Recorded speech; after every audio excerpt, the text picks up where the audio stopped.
कृष्ण हरे हरे हरे राम राम राम हरे हरे हरे कृष्ण कृष्ण कृष्ण हरे हरे हरे राम राम राम हरे हरे हरे कृष्ण कृष्ण कृष्ण हरे हरे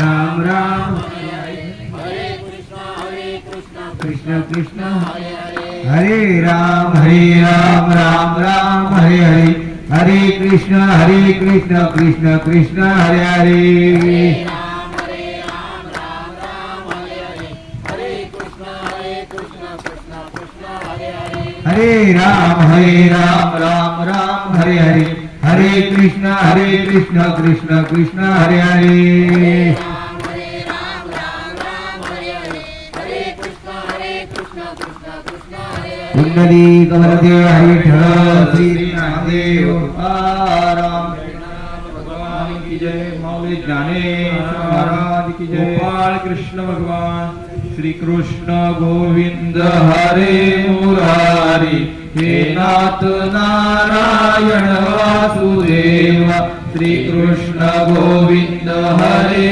मुरारी हे नाथ नारायण वासुदेव हे नाथ नारायण वासुदेवा हे नाथ नारायण वासुदेवा हे नाथ नारायण वासुदेव हे नाथ नारायण वासुदेवा हे नाथ नारायण वासुदेवा हे नाथ नारायण वासुदेवा हे नाथ नारायण वासुदेव हे नाथ नारायण वासुदेव श्री कृष्ण गोविंद हरे मुरारी हे नाथ नारायण वासुदेवा कृष्ण गोविंद हरे मुरारी हे नाथ नारायण वासुदेव श्री कृष्ण गोविंद हरे मुरारी हे नाथ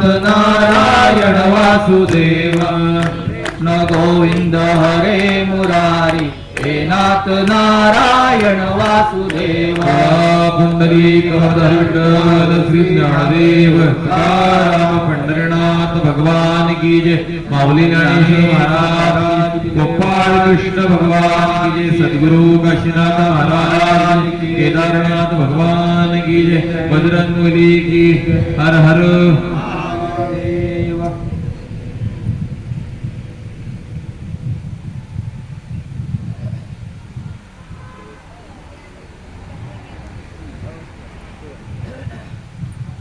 तेषामहं समुद्धर्ता मृत्यु संसार सागरात भवामी न चिरात मय्या वेशीत चेतसाम वक्रतुंड महाकाय सूर्यकोटि समप्रभं निर्विघ्नं कुरु मे देवं सर्वकार्येषु सर्वदा गुरुर्ब्रह्मा गुरुर्विष्णु गुरुर्देवो महेश्वरा गुरुर साक्षात परब्रह्म तस्मै श्री गुरुवे नमः। अवधूत चिंतन श्री गुरुदेव दत्त। तेषामहं समुद्धर्ता मृत्यु संसार सागरात भवामी न चिरात पार्थ मय्या वेशीत चेतसाम। आज अखंड हरिनाम सप्ताह श्री ज्ञानेश्वरी पारायण सोहळा। या पारायण सोहळा निमित्त आपल्या गावामध्ये खवटी गावामध्ये वाडवडिलांची पुण्याई आणि त्या निमित्तानं आज मला आपण सेवा करण्याची संधी देत आहात। आपण सर्व माझे आहात। आज प्रस्तुत प्राप्त प्रसंगी अखंड हरिनाम सप्ताह निमित्त ज्ञानेश्वरी पारायण सोहळा निमित्त 12व्या अध्यायातील 7वा श्लोक माऊलींच्या सेवेसाठी पांडुरंग परमात्म्याच्या सेवेसाठी मी निवडलेला आहे।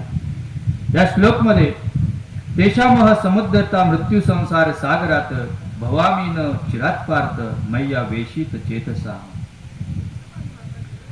आपल्या सगळ्यांना महाभारत ज्ञात आहे। या महाभारतामध्ये ज्या वेळेला कौरव आणि पांडव यांच्यामधील युद्ध सुरू आहे आणि या युद्धाच्या दरम्यान श्रीकृष्ण आणि अर्जुन या दोघांमधील जो संवाद आहे या संवादाच्या वेळेला, ज्या वेळेला प्रथम अर्जुनाला गर्व झालेला होता की माझ्यासारखा योद्धा कोणी नाहीये, त्यावेळेला अर्जुनाचा जो गर्व आहे तो गर्व श्रीकृष्णांनी हरण करण्याचा प्रयत्न केलेला होता. भगवान श्रीकृष्णांनी आपल्या मुखामध्ये अखंड सृष्टी दाखवली. ज्या वेळेला अर्जुनाला गर्व झालेला होता त्यावेळेला भगवान श्रीकृष्णांनी आपल्या मुखामध्ये संपूर्ण सृष्टीचं दर्शन अर्जुनाला घडवलं आणि त्यावेळेला अर्जुन भयभीत झाला की भगवान आणि भगवंत म्हणजे कोण, तर आपण ज्यांच्या समवेत आहोत ते साक्षात भगवंत आहेत, ते सृष्टीचे निर्माते आहेत, त्यांच्या मुखामध्ये सृष्टी सामावलेली आहे. आणि त्यावेळेला त्या ठिकाणी अर्जुनाला जो आपला झालेला गर्व होता तो कमी झाला. आणि त्यावेळेला श्रीकृष्ण आणि अर्जुन यांच्यामधील संवाद भगवंत स्वतः म्हणतायत की या मृत्यू लोकामध्ये, या मृत्यूच्या भवसागरामध्ये संपूर्ण मानव जातीला तारणारा कोण आहे, तर तो मी आहे. मी म्हणजे कोण, भगवंत स्वतः आहेत असं भगवंत म्हणत आहे. या मृत्यू लोकामध्ये या आपण जे संसार करत आहोत या संसारामध्ये आपल्याला तारणारा कोण आहे, तर तो भगवंत आहे असं भगवंत त्या ठिकाणी उपदेश करत आहे. हे पार्था, जो माझी मनापासून भक्ती करेल, श्रद्धे भावनेने अंतकरणापासून मन लावून तन मन धन अर्पण करून जो माझी भक्ती करेल त्या भक्तीला सिद्धीस नेण्याचा मी नक्कीच प्रयत्न करणार असं भगवंत त्या ठिकाणी उपदेश करत आहे. या मृत्यू लोकामध्ये आपण मात्र एक निमित्त आहोत. आपण जे या ठिकाणी जमलेलो आहोत आपण निमित्त आहोत. आज माणसाचा काही भरोसा नाहीये. माणूस आज आहे उद्या नाही. चालता बोलता माणूस मृत्यू पावतोय. माणसाला ठेच जरी लागली तरी त्या ठिकाणी त्याचा मृत्यू होत आहे. आज हार्ट अटॅक याचं प्रमाण वाढलेलं आहे. माणसाचं काही भरोसा नाही. मग जे दिवस आपले आहेत ते आपण आनंदामध्ये जगलं पाहिजे. आणि हे जगत असताना जर आपल्याला या मृत्यूलोकामध्ये, मृत्यूलोकातील भवसागरामध्ये आपलं आयुष्य म्हणजे एक समुद्र आहे असं भगवंत म्हणत आहेत, आणि अथांग रूपी पसरलेल्या जीवन रूपी समुद्रामध्ये जर आपल्याला आपली नाव पैलतीरी न्यायची असेल तर भगवंताचं नामस्मरण केल्याशिवाय आपली नाव पैलतीरी पोचणार नाही. ज्या वेळेला अथांग समुद्रामध्ये आपली नाव मध्यभागी पोहोचते आणि मध्यभागी पोहोचल्यानंतर ज्या वेळेला चारही दिशातून वादळ घोंगावत असतं त्यावेळेला आपण स्वतःला वाचवण्याचा प्रयत्न करतो आणि तो प्रयत्न करत असताना आपल्याला भगवंत आठवतात. मग रामकृष्ण हरी रामकृष्ण हरी रामकृष्ण हरी ओम नमः शिवाय ओम नमः शिवाय ओम नमः शिवाय. मग ज्या वेळेला आपल्यावरती संकट आलेलं आहे त्यावेळेला आपण भगवंताचं नामस्मरण करतो. त्यावेळेला भगवंत देखील विचार करतो की हा कामापुरता मामा आहे, त्याला गरज पडली म्हणून हा माझं नामस्मरण करतोय. मग भगवंत त्या ठिकाणी त्याला आवश्यक तो निर्णय घेणार आहे. तुम्हाला वाचवायचं, पहिलं तरी न्यायचं, वादळ थांबवायचं की नाही थांबवायचं. म्हणून संकट ज्या वेळेला येणार आहे त्यावेळेला नामस्मरण काही फायदा नाहीये. ज्या वेळेला तुम्हाला वेळ आहे त्यावेळेला तुम्ही नामस्मरण करत राहा. त्या नामस्मरणाचा फायदा तुम्हाला त्या वेळेला होईल ज्या वेळेला तुमच्यावरती संकट ओढवणार आहे. त्यावेळेला भगवंत तुमचा अवश्य विचार करतील की यानं पहिल्यापासून माझी साधना केलेली आहे, याची नाव पहिलं तरी नक्कीच न्यायची आहे. भगवंत म्हणत आहेत की आपलं जीवन, या जीवनाला त्यांनी अथांग समुद्राचं नाम उल्लेख केलेला आहे. हा संसार म्हणजे एक समुद्र आहे. चारही दिशांनी त्या ठिकाणी पाणीच पाणी आहे आणि मध्ये आपली नाव पोहोचलेली आहे. वादळ वारा सुटलेला आहे म्हणजे अडचणी आहेत. या आपल्या संसारामध्ये अनंत अडचणी आहेत. या अनंत अडचणींना जर सामोरं जायचं असेल तर त्यासाठी भगवंताचं नामस्मरण केल्या वाचून आपण त्या अडचणींना सामोरं जाऊ शकत नाही. म्हणून आपल्या हरिपाठामध्ये देखील एक ओळ आहे बघा, नाम संकीर्तन साधन पै सोपे, जळतील पापे जन्मांतरीची. जन्मांतरीची पापे आपली नष्ट होणार आहेत, जळणार आहेत, पण त्याच्यासाठी काय महत्वाचं आहे? नामस्मरण. रामकृष्ण हरी, रामकृष्ण हरी, रामकृष्ण हरी, रामकृष्ण हरी मंत्र हा जपावा सर्व काळ. राम कृष्ण हरी विठ्ठल केशव मंत्र हा जपावा सर्व काळ. राम कृष्ण हरी प्रभू रामांचा आहे, कृष्णाचा आहे आणि हरी तीनही भगवंत एकाच ठिकाणी आहे. नामस्मरण करणं गरजेचं आहे. नामस्मरण केल्या वाचून आपल्याला आपल्या या संसार रूपी जीवनामधून त्या ठिकाणी मोक्ष मिळणार नाही. आपण मोक्षाची वाट पाहत असतो, मला मोक्ष कधी मिळेल.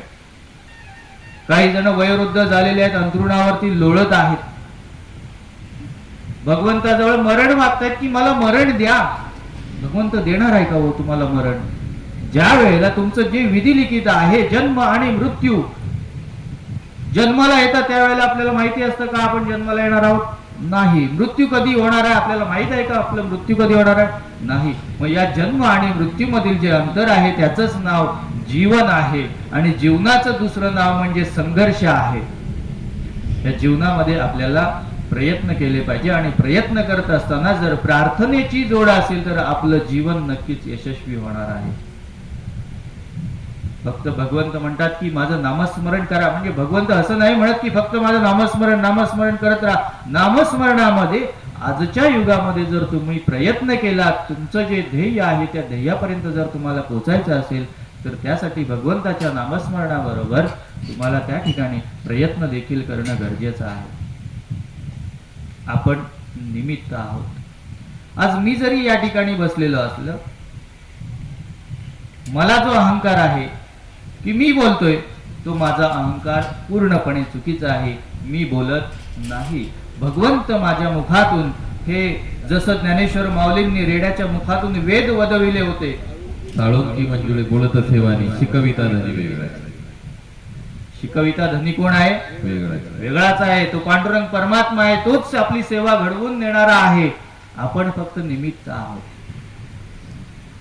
म्हणून त्या ठिकाणी जसं म्हणतात की अहंकाराचा वारा न लागो माझ्या हरीचा दासा. अहंकाराचा वारा आपल्याला स्पर्श करता कामा नये.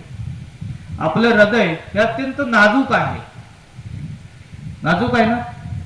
आणि या हृदयामध्ये एक तर भगवंत राहू शकतो किंवा एक तर अहंकार राहू शकतो.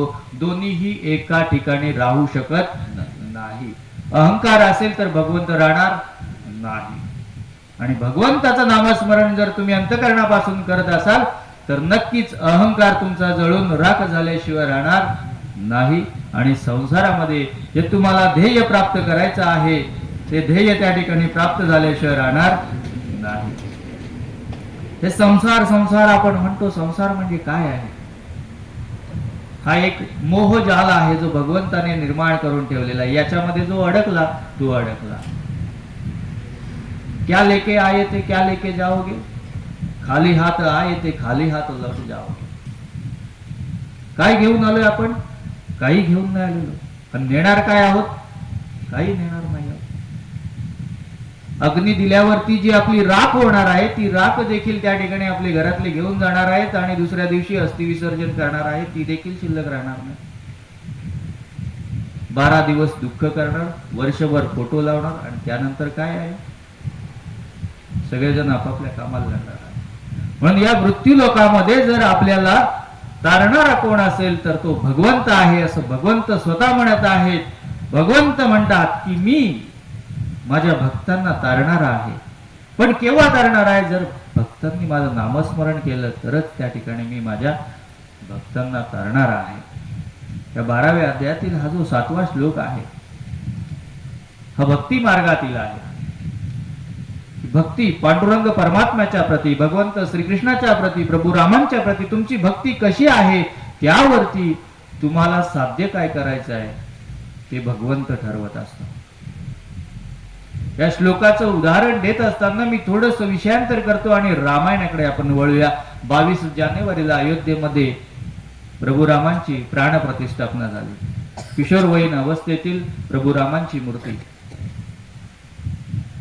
आणि स्वतः त्या ठिकाणी मूर्तिकारानं कबूल केलं की अगोदरची मूर्ती आणि प्राण प्रतिष्ठापना झाल्यावरची मूर्ती आणि त्या मूर्तीवरती जे तेज आलेलं होतं, जे हास्य आलेलं होतं त्याला मूर्तिकाराला असं वाटलं की ही मूर्ती मी घडवलीच नाही, कारण त्याने घडवलेली मूर्ती वेगळी आणि प्राण प्रतिष्ठापना झाल्यानंतरची मूर्ती वेगळी, त्या मूर्तीवरचं तेज वेगळं होतं.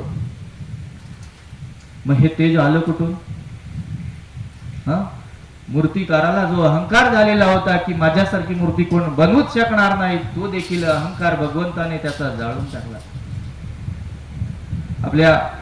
जसं आपल्याला महाभारत माहिती आहे तशाच प्रकारे रामायणामध्ये आपण रामायण म्हटलं की राम लक्ष्मण हनुमान, राम लक्ष्मण जानकी जय बोलू हनुमान की, हे 4 पात्र आपल्या डोळ्यासमोर येतात.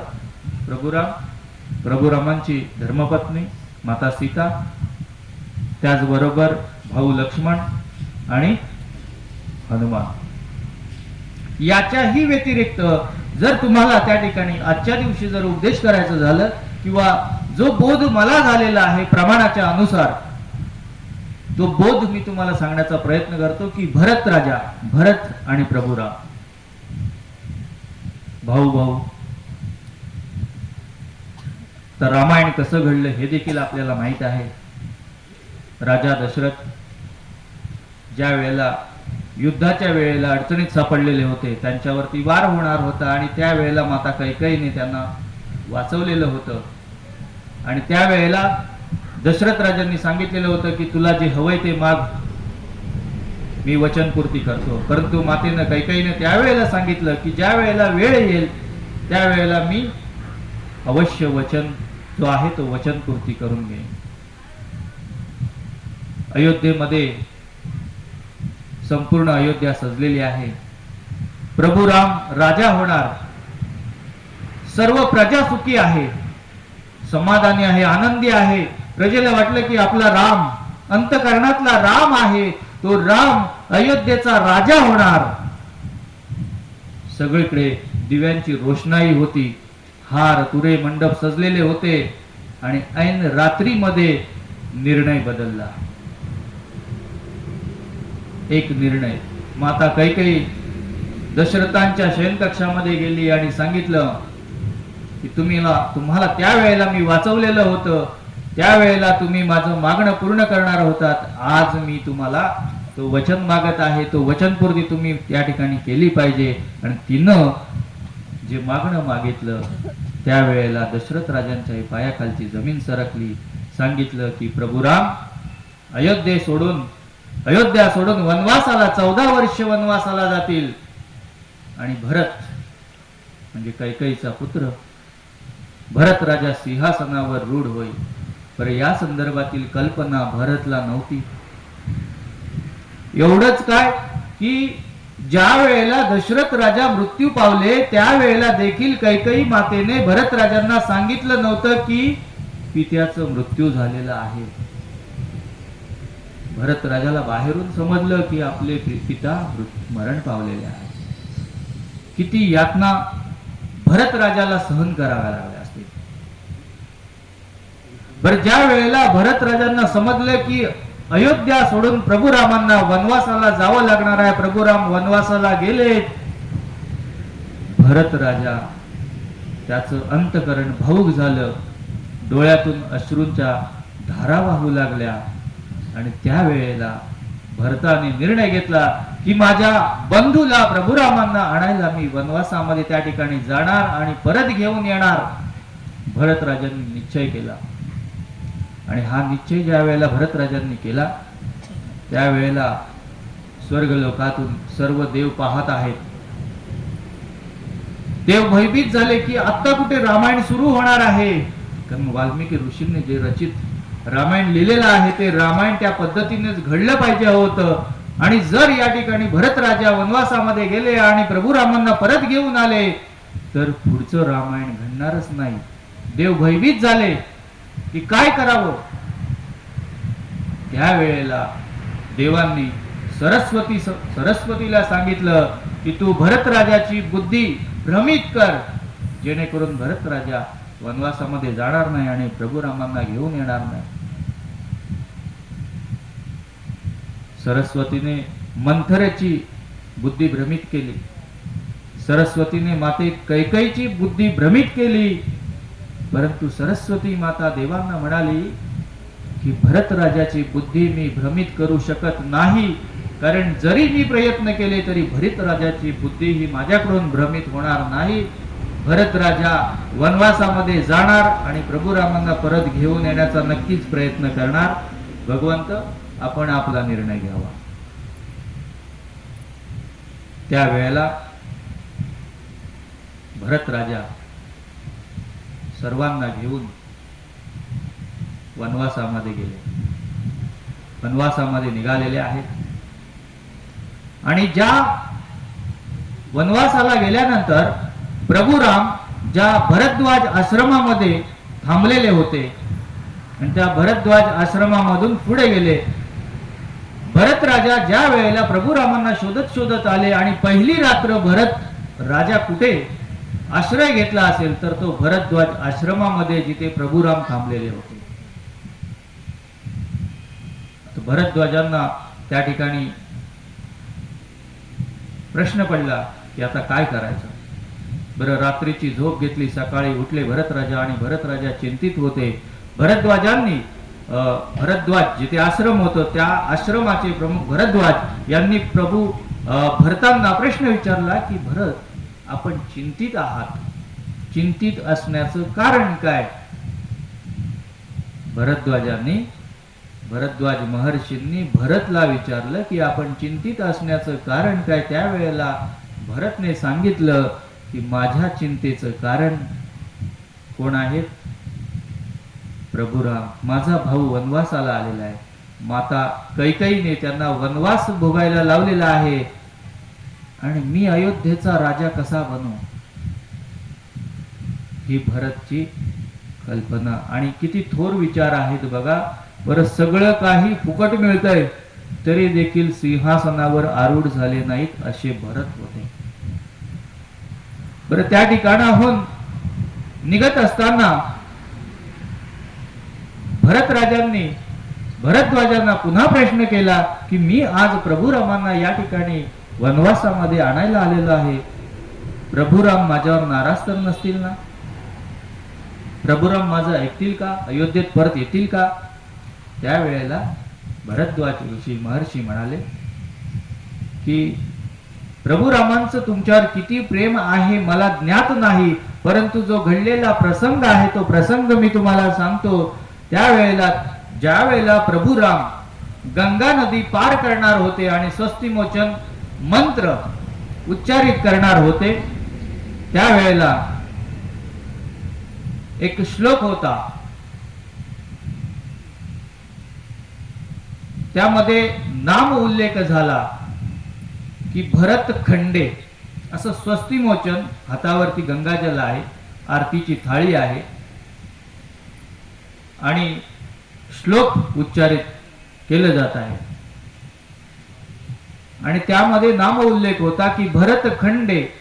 असं भरत खंडे नाम उल्लेख झाल्याबरोबर प्रभू रामांच्या हातातील थाळी खाली पडली आणि गंगाजल होतं ते देखील खाली पडलं आणि भावाच्या आठवणीने प्रभू रामांचं मन व्याकुळ झालं.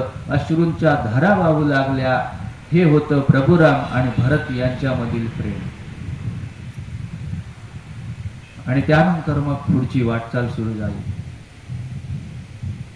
भरत राजा पुन्हा त्या ठिकाणी पुढचा प्रवास करू लागले. अयोध्येमध्ये त्यावेळेला दुःख पसरलेलं होतं की प्रभुराम वनवासाला गेलेले आहेत. कारण त्या समाजामध्ये, त्या अयोध्येतील नगरीमध्ये प्रत्येक व्यक्तीच्या मनामध्ये प्रभुरामांच्या बद्दल आदर निर्माण झालेला होता.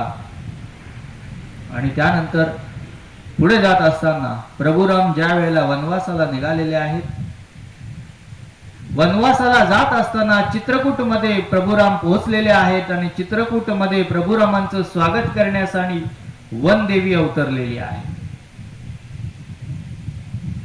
बघा, भावंडांमधील प्रेम कसं आहे याचं वर्णन या ठिकाणी करण्याचा मी प्रयत्न करतोय. मी म्हणजे पांडुरंग परमात्मा प्रभुराम श्रीकृष्ण प्रयत्न करत आहे की बंधुभाव कसं असावं.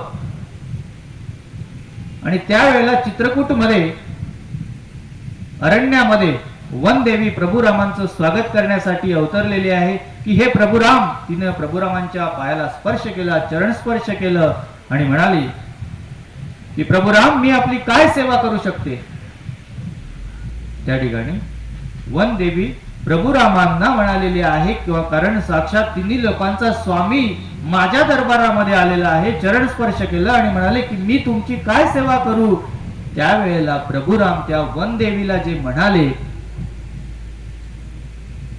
की वाटेतून येत असताना तुझ्या वाटेमध्ये, तुझ्या अरण्यामध्ये काटे खूप आहेत, ते काटे बाजूला कर. काय म्हणाले प्रभुराम वन देवीला म्हणाले की या चित्रकूट अरण्यामधून मी प्रवास करत असताना तुझ्या वाटेमध्ये जे काटे आहेत ते काटे बाजूला कर. वन देवी आश्चर्यचकित झाले की हे प्रभुराम तुम्ही तर या ठिकाणी आलात, मग आता काटे कशाला बाजूला करू. वन देवी म्हणाली की तुम्ही तर या ठिकाणी आलेला आहात, मग आता काटे बाजूला करून उपयोग काय. त्यावेळेला प्रभुराम त्या वन देवीला म्हणतात बघा भावंडांबद्दलचं प्रेम आपुलकी आस्था किती आहे आणि माझा भाऊ मला शोधत इथपर्यंत येणार हे प्रभुरामांना माहित होतं. त्यावेळेला प्रभुराम त्या वन देवीला म्हणाले की हे वन देवी की मी ज्या वाटेतून चालत आलेलो आहे, माझ्या पायाला काटे टोचले हरकत नाही, परंतु माझा भाऊ म्हणजेच भरत मला शोधत शोधत शोधत शोधत याच वाटेने येणार आहे, त्याच्या पायाला काटे टोचतील आणि त्याला असह्य वेदना होतील, म्हणून तुझ्या वाटेतील काटे बाजूला कर असं वन देवीला सांगितलं. वन देवी आश्चर्यचकित झालं की बंधुभाव भावंडांमधील एवढं प्रेम आणि एवढा आत्मविश्वास की माझा भाऊ मला शोधत शोधत नक्कीच येणार. त्यावेळेला वन देवी पुन्हा म्हणाली की भरत राजा म्हणजे वज्रासारखा आहे, इंद्रालाही तो पराभूत करू शकतो, मग वाटेतील काटे कशाला बाजूला करायचे. तो काटे सहज त्या ठिकाणी त्या काट्यांच्या वेदना पचवू शकतो, झेलू शकतो. त्याच्या पुढे प्रभुराम उत्तर देतात की वाटेतील काटे एवढ्यासाठीच बाजूला कर की त्याला टोचतील, त्याला वेदना होतील, हे पहिलं झालं. आणि दुसरं त्या ठिकाणी प्रभुरामांनी सांगितलं की वाटेतील काटे एवढ्यासाठी बाजूला कर कारण याच वाटेतून मी म्हणजे प्रभुराम माझे चालत आलेले आहेत आणि प्रभुरामांच्या पायाला काटे टोचले असतील, या वेदनेने भरत राजा व्याकुळ होईल, म्हणून त्या वाटेतील काटे बाजूला कर. हे आहे बंधुप्रेम. आपल्या भावाला काटे टोचलेले आहेत आणि टोचलेले असतील हे केव्हा कळणार आहे, ज्या वेळेला भरत त्या दिशेने वाटचाल करणार आहे, आणि म्हणून ते काटे बाजूला कर असं प्रभुराम त्या वन देवीला सांगत आहेत. आज आपण पाहतो की हा कलियुग आहे, या कलियुगामध्ये अशा प्रकारची भावंड असणं गरजेचं आहे, परंतु ती पाहायला फार कमी मिळतात. बरं हे कमी का मिळतात, याच्या पाठीमागचं कारण काय आहे. कारण हे कलियुग आहेत. माऊली युग किती आहेत, 4 युग आहेत. पहिलं युग सतयुग, दुसरं त्रेतायुग, तिसरं द्वापार युग आणि चौथं कलियुग. या कलियुगामध्ये कलीचा प्रभाव जास्त आहे. महाभारतामध्ये बघा परीक्षित राजा आहे, परीक्षित राजा आणि कलीची एकदा मुलाखत होते. कली म्हणजे कलह निर्माण करणारा, आणि त्यावेळेला कली आणि परीक्षित राजांमध्ये एक प्रकारचं युद्ध होणार अशी स्थिती आहे. आणि त्यावेळेला कली हा भयभीत झाला आणि परीक्षित राजांना शरण आला. आणि शरण आल्यानंतर परीक्षित राजांनी बाबा ह्याला माफ करूया. कलीने सांगितलं मला कुठेतरी आश्रय द्या, मला या पृथ्वी तलावर कुठेतरी आश्रय द्या असं कलीनं परीक्षित राजांना सांगितलं. आणि त्यावेळेला परीक्षित राजा हो म्हटले, ठीक आहे तुला या पृथ्वी तलावर मी आश्रय देतो, परंतु कुठे राहशील. त्यावेळेला परीक्षित राजांनी त्याला 5 ठिकाणं सांगितली की या 5 ठिकाणी तू राहू शकशील. एक म्हणजे द्यूत म्हणजे जुगार, दुसरं म्हणजे मद्य, मद्य म्हणजे आपल्याला सगळ्यांना माहिती आहे. तिसरं म्हणजे हिंसा, हिंसेमध्ये तू राहशील, चौथं आळस आणि पाचवं स्त्री. या 5 ठिकाणी तुला मी आश्रय देतो. म्हणून बघा, जो द्यूत खेळतो म्हणजे जुगार खेळतो, आयुष्याची राखरांगोळी होते. मद्यप्राशन जो करतो, ते मद्यप्राशन केल्यामुळे घरामध्ये कलह निर्माण होतात आणि कलह अशा प्रकारची निर्माण होतात की विचारू नका. मुलगा बापावरती हात उचलतो, मग बाप धनुष्यबाण काढतो. आता बाप आणि मुलांची भानगड. मग आई येते कमळ घेऊन, घे कमळ आणि शांत व्हा दोघांनी. अशा प्रकारचे कलह निर्माण झालेला आहे. उदाहरण समजून घेण्याचा प्रयत्न करा की बाप मुलगा हात दाखवतो. हात म्हणजे काय? कोणती निशाणी आहे? हात. बाप धनुष्यबाण काढतो, कोणती निशाणी आहे? आणि आई कमळाचं फूल घेऊन येते. बाबा दोघांनी शांत व्हा, भांडण करू नका. तीन तिगाड्या काम बिगाडा. एका घरात असो, हरकत नाही, विनोदाचा भाग म्हणून सांगितला. तर अशा प्रकारे कलह निर्माण होतात. म्हणून त्या ठिकाणी स्त्री असेल, स्त्रीहचा मोह, स्त्रीचा मोह, याच बरोबर आळस. आपण बघा, भगवंताचं नामस्मरण करायला घेतलं की आपल्याला जांभई यायला सुरुवात होते. का? कधीतरी नामस्मरण करायला घेतलं की जांभई आली. ही जांभई आली म्हणजेच तो आळस, म्हणजेच कलीने तुमच्यामध्ये प्रवेश केला. संध्याकाळचं मद्यप्राशन करून आलं म्हणजे तुमच्यामध्ये कलीनं प्रवेश केला. भांडणं सुरुवात झाली. पुढे जा. त्यानंतर बघा, भगवंत त्या ठिकाणी प्रभू राम वनवासाला आहेत, वनवास करत आहेत आणि भरत राजा त्या ठिकाणी पोचलेले आहेत वनवासामध्ये, चित्रकूटमध्ये.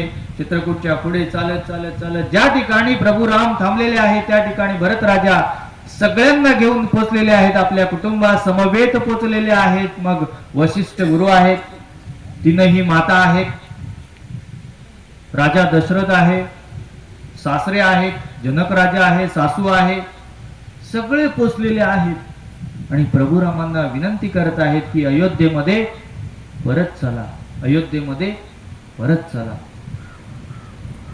परंतु प्रभू राम हे नीतीला अनुसरून त्या ठिकाणी कर्म करणारे होते. की वनवास जो मला माता कैकेयीने सांगितलेला आहे, राजा दशरथांनी, माझ्या पित्याने आज्ञा दिलेली आहे, मला 14 वर्षांचा कालखंड पूर्ण करायचा आहे. पौर्णिमेची रात्र होती आणि या पौर्णिमेच्या रात्री चांदणं पडलेलं होतं, चांदण्या चमचमत होत्या, शीतल पौर्णिमेचा प्रकाश होता, चांदण्यांचा प्रकाश होता. आणि या रात्रीच्या प्रहरी त्या ठिकाणी भरत राजा आणि सगळे कुटुंब प्रभू रामांना अळवण्यासाठी आलेले आहेत की अयोध्येमध्ये परत चला. माता कैकेयीलाही पश्चाताप झालेला आहे की तीही देखील प्रभू रामांना विनंती करत आहे की तुम्ही अयोध्येमध्ये परत चला. परंतु वेळ निघून गेलेली आहे. प्रभू रामांनी सांगितलं की आता मी अयोध्येमध्ये परत येऊ शकत नाही, कारण हीच ती रात्र होती. जर अंधाऱ्या रात्रीमध्ये शयन कक्षामध्ये राजा दशरथांनी घेतलेला एक निर्णय प्रभू रामांना अयोध्ये वनवासाला पाठवू शकतो, तर प्रभू रामांनी घेतलेला एक निर्णय, एक तर प्रभू राम लंकेकडे कूच करू शकतात किंवा अयोध्येमध्ये परत येऊ शकतात. निर्णय महत्वाचा होता. निर्णय चुकला की संपूर्ण आयुष्य विस्कळीत होत जातं. म्हणून प्रभू रामांनी योग्य त्यावेळी एकच निर्णय घेतला, नीतीला अनुसरून निर्णय घेतला, तो म्हणजे पुढे वनवास चालू ठेवायचा. प्रभू रामांना माहित नव्हतं का काय काय घडणार आहे ते? माता सीतेचं हरण होणार आहे, तर साक्षात तो ब्रह्मांडाचा स्वामी, त्याला माहित नव्हतं? माहित होतं. आपलं युद्ध होणार आहे रावणासमोर, माहित होतं. लक्ष्मणांना तीर लागणार होतं, माहित होतं. सगळं माहित होतं. परंतु जे वाल्मिकीने रामायण लिहिलेलं होतं त्यानुसारच रामायण घडलं पाहिजे होतं. यासाठी प्रभुराम त्या ठिकाणी मागे फिरले नाहीत. त्या ठिकाणी जन्मत म्हणजे आपल्या वाडवडिलांचा किंवा आई वडिलांचा त्या ठिकाणी विचार केला नाही. जे नीतीला अनुसरून आहे त्याचप्रमाणे त्यांनी कूच केली आणि पुढची वाटचाल सुरू ठेवली. आणि भरत राजांना त्या ठिकाणी राज्याची धुरा तू सांभाळ असं सांगितलं. परंतु भरत राजांनी काय केलं तर सिंहासनावर स्वतः आरूढ झाले का? नाही. प्रभुरामांच्या पादुका आरूढ केल्या आणि आपल्या अयोध्येतील महलासमोर एक छोटीशी झोपडी बांधली आणि त्या झोपडीमध्ये भरत राजा राहू लागले. सगळं काही त्या ठिकाणी भरत राजा म्हणतात की हे प्रभू राम, तुम्ही फक्त माझं ऐका, अयोध्येमध्ये परत चला. मी तुम्हाला तुमचा अपराधी आहे, स्वतः अपराधी नसून देखील माता कैकेयी अपराधी आहे, परंतु मातेचा अपराध स्वतःच्या माती मारून घेणारा हा भरत होता.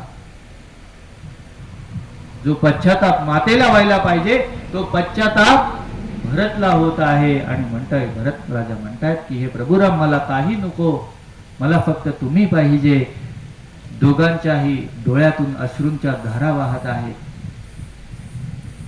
परंतु काय करणार, जे नीतीला अनुसरून आहे तोच निर्णय या ठिकाणी प्रभुरामांनी घेतला आणि प्रभुराम पुढची वाटचाल करू लागले. एवढंच नाही, त्यांनी माता कैकेयीलाही क्षमा केलं. माता कैकेयीला प्रभुरामांनी क्षमा केलं. प्रभुराम म्हणाले, माते कैकेयी, जिथे तू आहेस तिथे मी आहे, जिथे मी आहे तिथे तू आहेस. का क्षमा केलं, त्याच्या पाठीमागचं कारण काय? एवढा घोर अपराध मातेने केले, कैकेयीने केले. 14 वर्ष वनवासाला पाठवलंय का? स्वतःच्या मुलाच्या स्वार्थापोटी, हव्यासापोटी, की माझ्या मुलाला सगळं साम्राज्य मिळालं पाहिजे. असं मिळतं का हो? याच पद्धतीचं जर उदाहरण द्यायचं झालं तर राजा शिवछत्रपती धर्मवीर संभाजी राजांचं उदाहरण घ्या.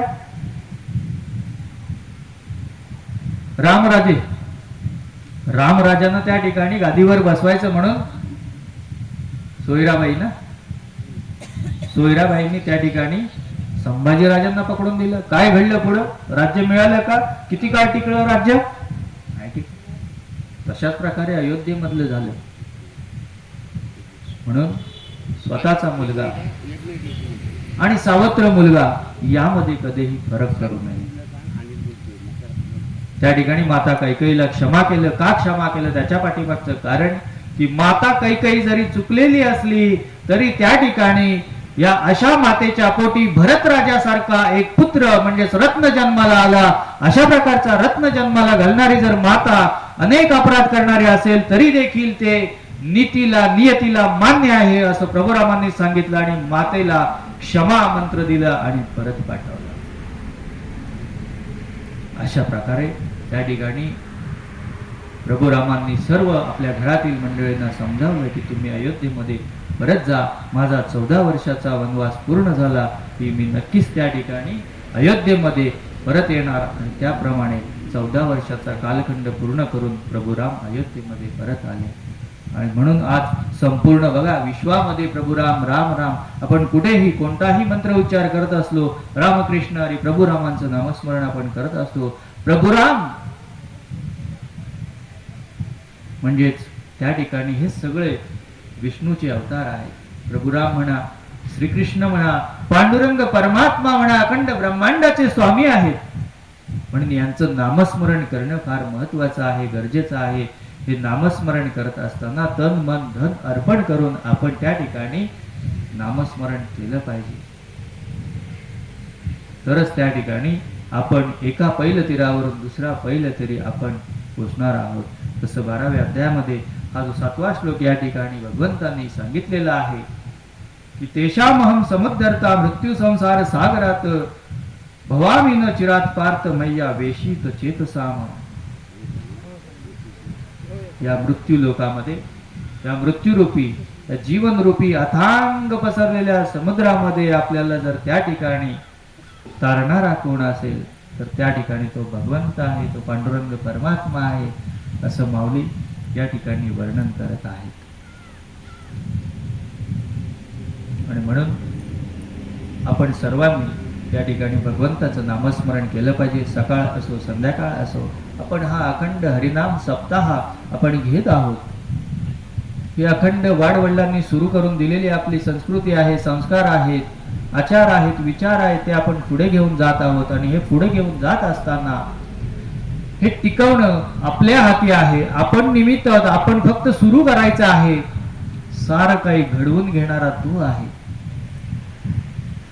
आपल्या हाती काही नाही. आपल्या पतंगाची डोर कोणाच्या हातामध्ये आहे तर पांडुरंग परमात्म्याच्या हाती आहे. ती दोर मध्येच कापायची की उंच उंच पतंग उडून द्यायचं हे ठरवणारा तो आहे. त्यामुळे या जन्म आणि मृत्यूच्या फेऱ्यामध्ये अडकलेल्या माझ्या सर्व भक्तगण हो, भगवंताचं नामस्मरण करा. आणि भगवंताचं नामस्मरण करत असताना कलीचा आपल्या घरामध्ये प्रवेश होणार नाही यासाठी आपण प्रयत्न करायचे आहेत. आणि त्यासाठी आपल्याला साधन एक दिलेलं आहे. संत महंत आचार्य विचारवंतांनी, ज्ञानेश्वर माऊलींनी, संत तुकाराम महाराजांनी आपल्याला या कलियुगामध्ये एक सोपं नामसंकीर्तनाचं साधन त्या ठिकाणी आपल्याला दिलेलं आहे. ते म्हणजे नाम, हरिनाम. हरिनामाचा जप करत राहा. गळ्यामध्ये माळ असणं गरजेचंच आहे असं काही नाही. माळ नसतानाही त्या ठिकाणी तुम्ही माळ जप करू शकताय. रामकृष्ण हरी, रामकृष्ण हरी. तुम्हाला ज्या भगवंताची ओढ आहे आपुलाची तो देव एक करून घ्यावा. ज्या भगवंताची ओढ आहे, कोणताही भगवंत असो, सगळे देव जरी 33 कोटी देव असले, 33 कोटीचा अर्थ फार वेगळा आहे. एक भगवंत आपला कोणीही निश्चित करावा. तो पांडुरंग परमात्मा असेल, श्रीकृष्ण असतील, प्रभुराम असतील. आपण आपला एक परमेश्वर निश्चित करावा. या ठिकाणी आज सेवेसाठी जो 12व्या अध्यायातील 7वा श्लोक मी नियुक्त केलेला होता. आमच्या घराण्याला एक सांप्रदायिक वारसा आहे. आमचे आजोबा कैलासवासी रामभाऊ दळवी, आमची आजी सीताबाई दळवी, याचबरोबर या व्यासपीठावरती त्यांनी गुरुमाऊलीचं पद भूषवलेलं होतं. ते कैलासवासी काशीनाथ महाराज दळवी उर्फ अण्णा माऊली, मोरे माऊली असतील. याचबरोबर काही जे स्वर्गलोकी झालेले आहेत आणि काही आज या ठिकाणी थोर मंडळी हयात आहेत. आज माझ्या वडिलांची, आई वडिलांची पुण्याई, माझे वडील या ठिकाणी उपस्थित आहे. चंद्रकांत दळवी, माझे बंधुराज उपस्थित आहेत, आई उपस्थित आहे, आमच्या आत्यासाहेब आहेत, बहिणाबाई आहेत, सगळेजण तुम्ही माझे आहात. आमचे परममित्र प्रसाद किशोर दळवी माझे वर्गमित्र आहेत. मला चिंता होती की प्रवचन कसं होईल, सुरुवात कशी करायची आणि मधला भावार्थ कशा प्रकारे समजून सांगायचं चिंता होती. त्यांनी फक्त पाठीवरती एक शाबासकीची थाप मारली, तू कर, अशा प्रकारे सुरुवात कर, पुढचं बघू, अडचण आली तर मी आहेच त्या ठिकाणी. आणि सगळं काही वधवून घेणारा तो पांडुरंग परमात्मा आहे. आमचे या ठिकाणी एकनाथ जाधव महाराज असतील, तात्याबुवा शिंदे असतील, याचबरोबर दळवी असतील, आमचे चंद्रकांत शिंदे असतील. या ठिकाणी सगळ्या जमलेल्या माझ्या काकी आहेत, आमची विद्यार्थिनी देखील आलेली आहे. सर्वजण तुम्ही माझे आहात. मी ज्या ठिकाणी आता खेडला रूम घेतलेल्या तिथे राहतो, त्या ठिकाणी जे आमचे शेजारी आहेत, मोरे आहेत, ते देखील प्रवचनाला खास उपस्थित राहिल्या. सर्वजण तुम्ही या ठिकाणी उपस्थित राहिलात. जे प्रवचन होतं हे अगदी शांत चित्ताने मन लावून ऐकत होतात. कदाचित माझी ही परीक्षा असेल, पहिलंच प्रवचन. सगळ्यांनी मला तुम्ही साथ दिला. याचबरोबर खास करून हे प्रवचन करण्यासाठी ज्यांनी मला प्रवृत्त केलं त्यांचं नाम उल्लेख करणं गरजेचं आहे. आपल्या गावचे तंटामुक्ती अध्यक्ष प्रदीपजी वालनकर आणि आमचे श्री शांताराम दळवी काका यांनी हे प्रवचन करण्यासाठी प्रवृत्त केलं की करा तुम्ही. शाळेत माईकवर बोलताय, तिथं पण बोलायचंच आहे.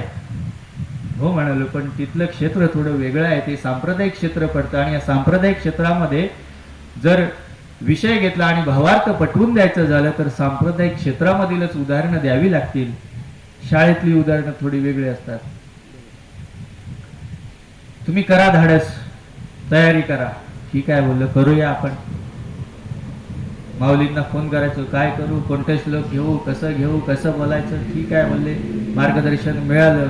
आणि आजचा दिवस हा वाडवडिलांची पुण्याई सार्थकी लाभली असं मला वाटतं आणि आजच्या सेवेला या ठिकाणी मी पूर्णविराम देतो. विठ्ठल पुंडलिकवरती विठ्ठल. श्री ज्ञानदेव तुकाराम पंढरीनाथ भगवान की जय. माऊली ज्ञानेश्वर महाराज की जय. गोपाळ कृष्ण भगवान की जय. सद्गुरु काशीनाथ महाराज की जय. विठ्ठल विठ्ठल विठ्ठल विठ्ठल विठ्ठल विठ्ठल विठ्ठल विठ्ठल विठ्ठल विठ्ठल विठ्ठल विठ्ठल विठ्ठल विठ्ठल विठ्ठल विठ्ठल विठ्ठल विठ्ठल पुंडलिकवरती विठ्ठल. श्री ज्ञानदेव तुकाराम पंढरीनाथ भगवान की जय. माऊली ज्ञानेश्वर महाराज की जय. गोपाळ कृष्ण भगवान की जय. सद्गुरु काशीनाथ महाराज की जय. श्री राम श्री स्वामी समर्थ.